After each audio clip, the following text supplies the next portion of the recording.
இந்த மண்ணின் என்னை அடையாளப்படுத்திய என் அண்ணன்மார்கள் அனைவருக்கும் வணக்கம். என் அண்ணன்மார்கள் அனைவரும் தான் இன்றைக்கி நான் அந்த நிலைமையில் நிற்கிறேன்னா என்னை நிற்க வச்சு அழகு பார்க்குற எல்லாருமே இங்கே தான் உட்காந்துருக்காங்க. ஸோ எல்லாருக்கும் என்னோட வணக்கம், நன்றி. வயசு வித்தியாசம் பார்க்காம எனக்கும் இவ்வளோ பெரிய பொறுப்பை கொடுத்து இந்த இடத்த நிற்க வச்சுட்ருக்க எல்லாருக்கும் மீண்டும் நன்றி சொல்ல கடமைப்பட்டிருக்கேன். கண்ணதாசன் அவர்களை பற்றி சொல்லணுன்னா ஒரு சின்ன வரிகள் மட்டும்தான். அது இங்கே இருக்க பாதி பேருக்கு தெரிஞ்சிருக்கும். என்னென்னா, கையளவு கிடைத்தாலும் கலங்காமல், அது கடலளவு மாறினாலும் மயங்காமல் இருக்கணும் அப்படின்ற அந்த வரிகள் நம்ம வாழ்க்கையை எவ்வளோ பெரிய இடத்துக்கு நம்ம போனாலும் மற்றவங்களுக்கு எந்தளவு நம்ம ரெஸ்பெக்ட் கொடுக்கணும், எந்தளவு நம்ம மதிக்கணும் அப்படிங்கிறது அந்த ஒரு சின்ன வரியில் நமக்கு அவர் அறிவுறுத்திருக்காரு.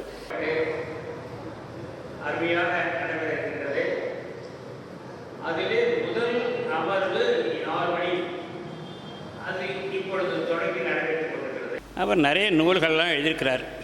இந்த கண்ணதாசனுடைய விழா எடுப்பது நோக்கம் என்னென்னா, அவர் நிறைய பாடல்கள், திரை இசை பாடல்கள் மட்டுமல்ல, வாழ்வியலுக்கு பணம் இருக்கும் மனிதரிடம் மனம் இருப்பதில்லை, மனம் இருக்கும் மனிதரிடம் பணம் இருப்பதில்லை.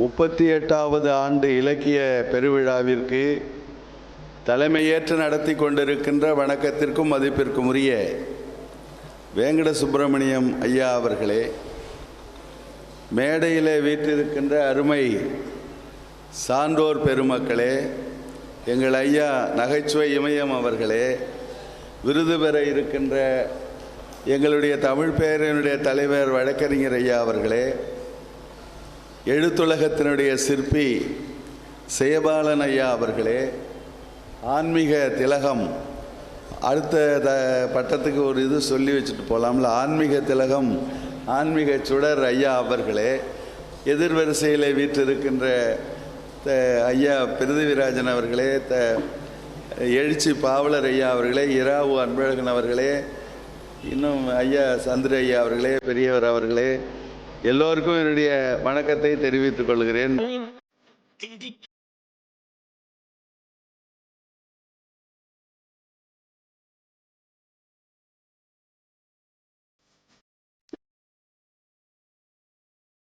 பேரவையிலே விழுந்திருக்க கூடாதா என்ற ஆசை, அதிலும் தலைமை சிற்பியாக விளங்கக்கூடிய கல்யாணம் அவர்களுடைய கையிலே நான் பட்டிருக்க கூடாதா என்று ஒரு ஆசை.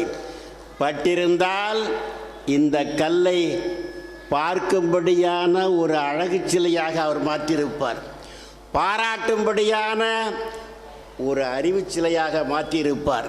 அந்த வாய்ப்பு இல்லையே என்று எனக்கு இப்பொழுது எழுகிறது. எனவே அந்த மாணவர்களே நீங்கள் பயன்படுத்திக் கொள்ளுங்கள். ஒரு காலகட்டத்தில் தமிழ் என்பது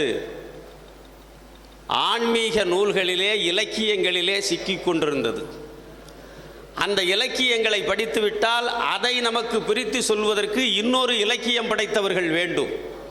அப்படிப்பட்ட காலகட்டத்திலே சிலப்பதிகாரம், கம்பராமாயணம், நான்மணி கடிகம் போன்ற மிகப்பெரிய நூல்கள் எல்லாம் இருந்த காலகட்டத்தில் அதை கொஞ்சம் எளிமையாகி கொடுத்தவர் வடலூர் வள்ளலார்.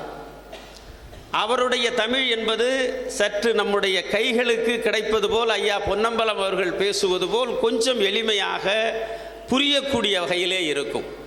அதை இன்னும் எளிமையாக பாமரர்களுக்கு கொண்டு சென்ற ஒரு கவிஞர் இருந்தார் என்றால் அது பாரதி. அது கவிதை மூலமாக இன்னும் தெளிவாக புரிந்தது.